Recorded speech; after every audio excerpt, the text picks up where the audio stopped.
Assalamualaikum, halo semuanya. Kali ini saya akan membahas kelanjutan sebuah alur cerita novel, dengan novel yang berjudul Kaisar Naga. Jangan lupa buat teman-teman untuk like, komen, subscribe and share ya. Yuk, tanpa basa-basi lagi, kita lanjut ke pembahasannya. Di episode sebelumnya, mata Lu Ming bersinar dengan harapan. Sejujurnya, Lu Ming benar-benar tergerak. Dia membutuhkan terlalu banyak sumber daya untuk berkultivasi, dan dia merasa kekurangan sumber daya sepanjang waktu. Sekarang aku telah mencapai tingkat ahli bela diri yang hebat, aku tidak tahu apakah aku bisa naik ke platform ketiga. Pada titik ini, Lu Ming mengalihkan pandangannya ke platform ketiga setelah 99 langkah. Peron kosong, kecuali peron batu, sebelum itu, Lu Ming tidak bisa naik. Sekarang, karena suara nyanyian telah menghilang, bisakah kita pergi ke platform ketiga? Lu Ming bangkit dan berjalan menuju peron ketiga. Segera, dia sampai pada langkah ke-99. Satu langkah maju, tanpa halangan apapun, Lu Ming melangkah ke platform ketiga. Itu benar-benar muncul. Mata Lu Ming berbinar. Dua platform pertama sama-sama memiliki sebuah kotak, yang sangat membantu Lu Ming, tetapi platform ini kosong, jadi bagaimana ini bisa membantu? Lu Ming melihat sekeliling, berbalik, tidak menemukan apapun, dan akhirnya sampai di peron batu. Platform batu yang sangat biasa, persegi dan persegi, dengan hanya sebuah lubang di tengah platform batu, yang terlihat agak istimewa. Untuk apa ini? Apakah ini pangkalan? Lu Ming melihatnya dengan hati-hati, tetapi masih tidak tahu mengapa. Lubang ini ukurannya sangat mirip dengan kristal roh. Lu Ming merenung, lalu telapak tangannya bersinar, dan kristal roh muncul di tangannya. Dia berencana untuk mencobanya dan meletakkan kristal roh di lubangnya. Tanpa diduga, begitu mendekat, ada daya tarik yang kuat di dalam lubang, dan kristal roh di tangan Lu Ming keluar, terbang menuju lubang, dan jatuh ke dalam lubang dalam sekejap mata. Bersenandung. Setelah itu, lubang itu bergetar sedikit, dan kecemerlangan kabur terpancar keluar. Tapi kecemerlangannya menghilang begitu saja dalam sekejap, lalu terdiam, tanpa gerakan apapun.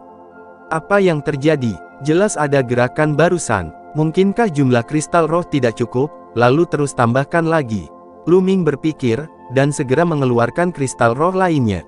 Itu juga tersedot ke dalam lubang dengan gaya tarik-menarik, tetapi seperti sebelumnya, sinar cahaya di platform batu menghilang dalam sekejap. Lu Ming terus menambahkan kristal roh.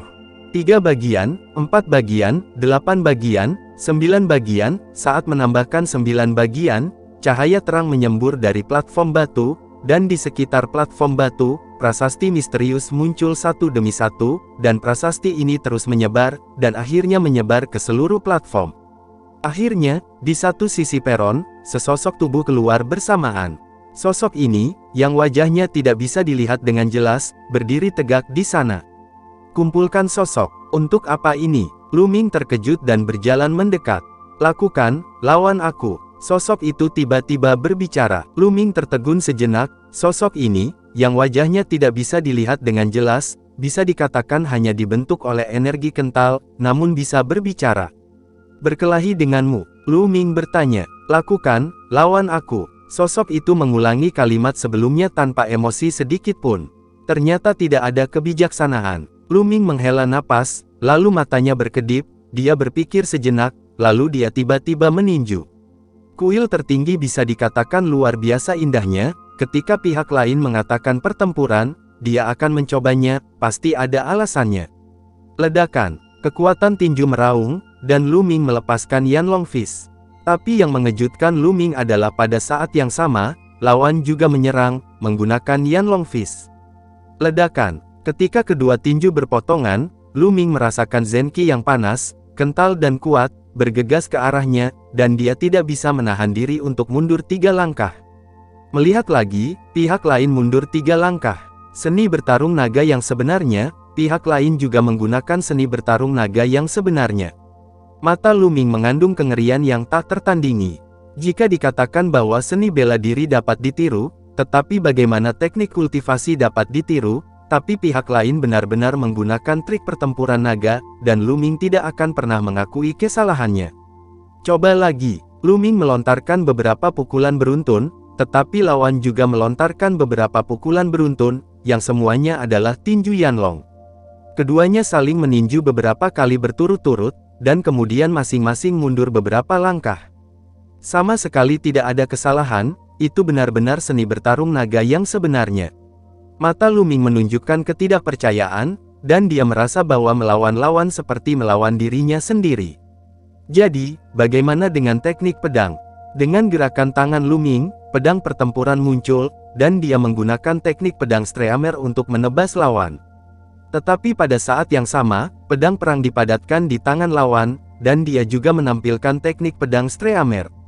Bahkan saat Lu Ming melakukan langkah volley, lawan juga melakukan langkah volley.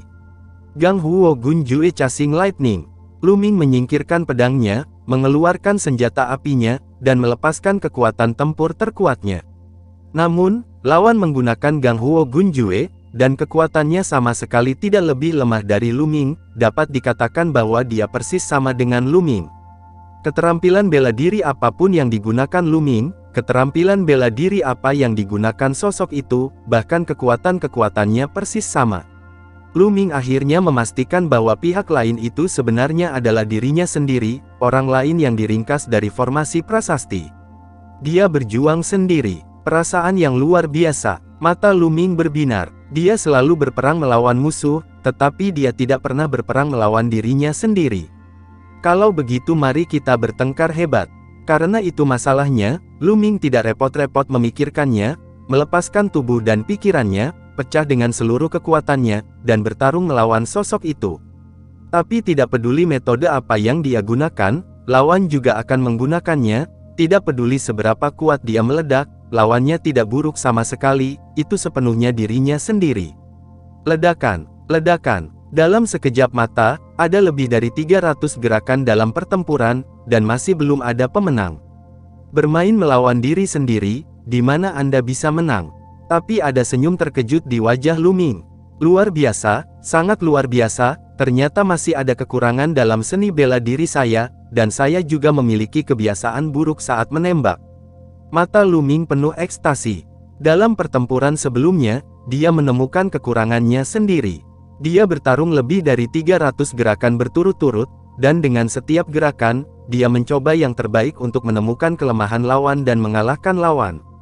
Bukankah mencari kekurangan lawan sama dengan mencari kekurangan sendiri?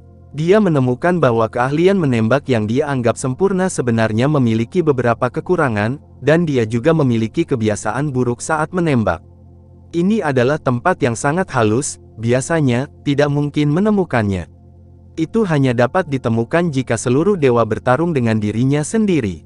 Namun, bagaimana orang biasa bisa melawan diri mereka sendiri? Baru pada saat inilah Lu Ming menyadari bahwa sosok yang diringkas dalam formasi prasasti ini bahkan lebih efektif daripada nyanyian sebelumnya. Berkelahi melawan diri sendiri sepanjang waktu, berapa banyak uang yang dapat diperoleh seseorang dalam berlatih seni bela diri dan memahami seni bela diri? Lu Ming merasa bersemangat hanya dengan memikirkannya. Lanjutkan, Lu Ming pulih, dan terus melawan sosok ini. Setiap kali, Lu Ming menyerang dengan seluruh kekuatannya, bertarung ratusan gerakan dengan lawan, dan berhenti saat energi sejatinya habis. Dengan cara ini, 3 kali berturut-turut, Lu Ming berhenti. Sebab, sosok itu tiba-tiba menghilang. Sudah hilang, apa yang terjadi? Lu Ming terkejut. Dia baru saja merasakan manisnya, dan Lu Ming tidak ingin kehilangannya seperti ini.